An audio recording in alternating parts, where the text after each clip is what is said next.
Coming up on Network Africa.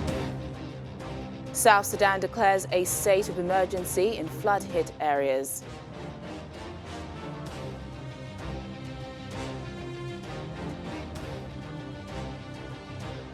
The World Health Organization and Congolese authorities propose changes to Ebola patients' care.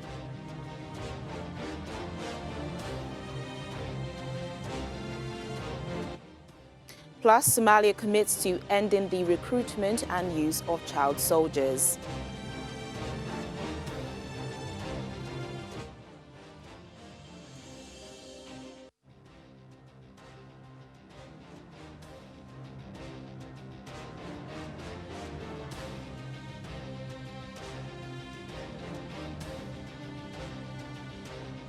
Hello and a warm welcome to the program. I'm Teniola Shoboale. We begin in South Sudan, where the government has declared a state of emergency in flood-hit areas following weeks of heavy rain. President Salva Kiir said the state of emergency covers 30 counties in Bahr el Ghazal, Upper Nile and Equatorial regions. Mr. Kiir's order made no mention of measures to be taken to assist people affected by floods, but urged government and humanitarian organizations to help people in need. The UN Office for Coordination for Humanitarian Affairs says nearly 1 million people in South Sudan have been affected by heavy flooding. Severe floods have devastated large areas of the country since July, submerging entire communities and forcing hundreds of thousands from their homes. Now, Algerian demonstrators show no intention of bowing to the carrot and stick pressure their formidable state is applying to end mass protests and use a December election to restore normal politics. With the vote only 6 weeks off, the so far peaceful struggle has entered a critical period. Algerian pharmacy student Iman marches through central Algiers to demand a wholesale purge of the hierarchy, an end to corruption and the military's withdrawal from politics. Though some of her demands have been met, she plans to keep on marching each week along with tens of thousands of others who don't believe an election in December will change anything as long as an opaque ruling elite remains in charge. We protest for our freedom and our independence, to get rid of this circle and be out of this prison we're living in. Since the popular protest started, Algeria's veteran president Abdelaziz Bouteflika has quit after 2 decades in power. Many of his coterie have been arrested for corruption, and his once all-powerful security chief is behind bars. Now, the old guard, known by Algerians as le pouvoir, or the power, hope the December 12 presidential election will end a state of constitutional limbo and create a government with enough legitimacy to wear down the demonstrators. The election in principle is good, but we are against this election because people who are organizing them are not trustworthy. They were part of the old regime, and for our new Algeria, we do not want anyone belonging to the old regime. But with 6 weeks to go, the election is increasingly regarded by both sides as a pivotal test of strength after the most sustained public demand for peaceful change in decades. About 22 candidates have registered for the presidential poll, and for the first time, none is from Algeria's liberation movement, the FLN, that won independence from France in 1962 after a bloody 8-year guerrilla struggle. Away from politics, the United Nations Security Council has been briefed on the Secretary General's annual report on the cooperation between the UN and the AU with regards to peace and security in Africa. In the report, it is described as a predictable and strategic partnership to address complex peace and security challenges on the continent. The Secretary General's report was titled Strengthening the Partnerships Between the United Nations and the African Union on Issues of Peace and Security in Africa, including on the work of the United Nations Office to the African Union. Contemporary threats to peace and security in Africa are complex and interconnected, and their impact is so profound that Neither organization can resolve them without cooperation with the other. We recognize and leverage each other's relative strengths and comparative advantages in pursuit of a common objective, which is collective peace, security, and development. The United Nations and the African Union have agreed to strive wherever possible to reach a common understanding of conflict situations and through consultative decision-making, develop a collaborative approach. We have agreed to exchange information and analysis on the root causes of conflict, on ongoing developments, as the basis for subsequent joint assessments to help identify how the two organizations can work together to prevent and to continue to address them. While recognizing the progress in our joint efforts in the prevention and management of conflicts, cooperation between the AU and the UN should be enhanced with regards to peace building and post-conflict reconstruction. Furthermore, our organizations should enhance joint work in technical areas such as mission planning and management, financial management, and accountability for peace operations. Somalia has renewed its commitment to end the recruitment and use of child soldiers by signing a roadmap detailing measures and practical actions to prevent violations against children, release children associated with armed forces, and reintegrate them into communities. The special representative of the Secretary General for Children in Armed Conflict, Virginia Gamba, witnessed the signature of the roadmap. The UN official was speaking in the wake of the signing, which is in line with action plans signed by Somalia and the UN in 2012 to protect children from recruitment and use by the army and protection of children from being killed and injured. We will accelerate this plan.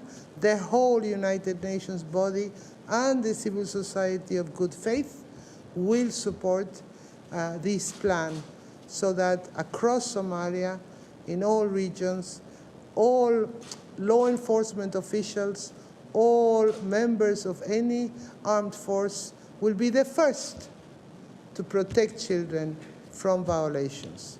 And for this, we will support the possibility of vetting, of screening, of capacity building, and of ensuring that children that are captured or that escaped or children that are in any way released will also receive the rehabilitation and reintegration needs that they deserve. The government is not accept that we recruit under 18 years old, although there is other elements like Al-Shabaab and Daesh, those are also using the children is under 18 years old. So we thank the United Nations, and we thank also as well as the General UN Security Council, who has also assisted us, the PPF fund.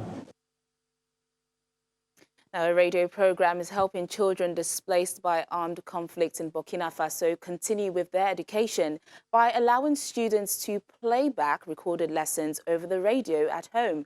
Tens of thousands of people have fled violence in Burkina Faso since 2018 as violence spiked in the Sahel region and armed assailants carried out repeated attacks on villages mainly in the north of Burkina Faso near the borders with Mali and Niger. 14-year-old Husseini is listening to a lesson on the radio in Dori, Burkina Faso. Since Husseini's school was destroyed by militants last year, forcing him and his family to escape their village in northern Burkina Faso, Husseini hasn't set foot in a classroom since.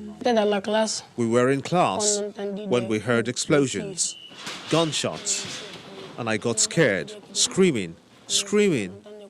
We heard running. Teachers came and ran. Then there was shooting. He is one of many children participating in a pilot program by the UN Children's Agency UNICEF that allows displaced students to learn every day through radio recordings. According to UNICEF, almost 2 million children are losing out on their education in the Sahel region because of violence and insecurity. Through the radio education program, displaced children like Husiani are given facilitators to help them with their lessons. He says radio school is just like school. UNICEF is working to support alternative learning opportunities, including community learning centers, radio school programs and technology, as well as providing tools for teachers who work in dangerous locations and psychosocial support for school children. Children in these conflict-affected areas account for 1 in 4 children globally who need humanitarian support. So the stories now. The World Health Organization and Congolese authorities are proposing changes to how some Ebola patients are cared for after a patient's death challenged the accepted medical theory that survivors are immune to reinfection. There are many unanswered questions surrounding the circumstances of the woman's death in the Democratic Republic of Congo, which has not previously been reported. But it has raised concerns because the woman was thought to have had immunity after surviving infection, but fell ill again with Ebola and died. Congo's Ebola outbreak has infected over 3,000 people and killed more than 2,000 since August last year.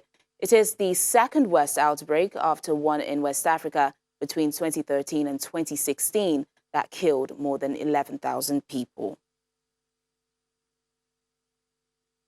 And here in Nigeria, it's a huge relief for those living with HIV in Enugu State as the governor announces the removal of all financial barriers to accessing treatment and care of affected persons in the state. Patients living with HIV are now expected to do their routine checks without card fees, consultation fees and charges for basic lab investigations.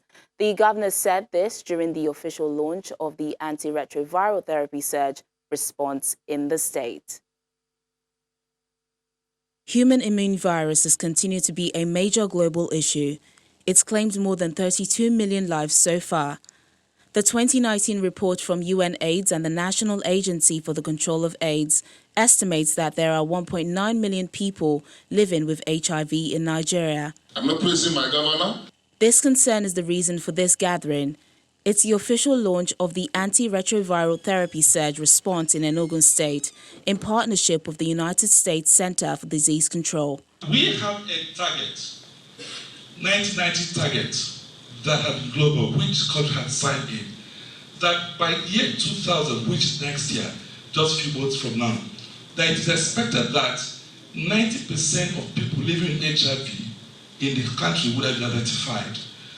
The country director for U.S. Center for Disease Control and the Consul General say the aim is to easily identify those living with the virus and begin treatment so as to reduce the statistics drastically. If we're able to control HIV now, it prevents us from potentially having many more patients who need to offer treatment tomorrow. So it's an intense effort, it's an intense investment now, but it's an investment that will have even more profit in the future because we know that our children who are coming through now will be much less likely to be exposed to the virus. And helping to guarantee that your young generation coming up is able to lead those happy, long, and most importantly, productive lives.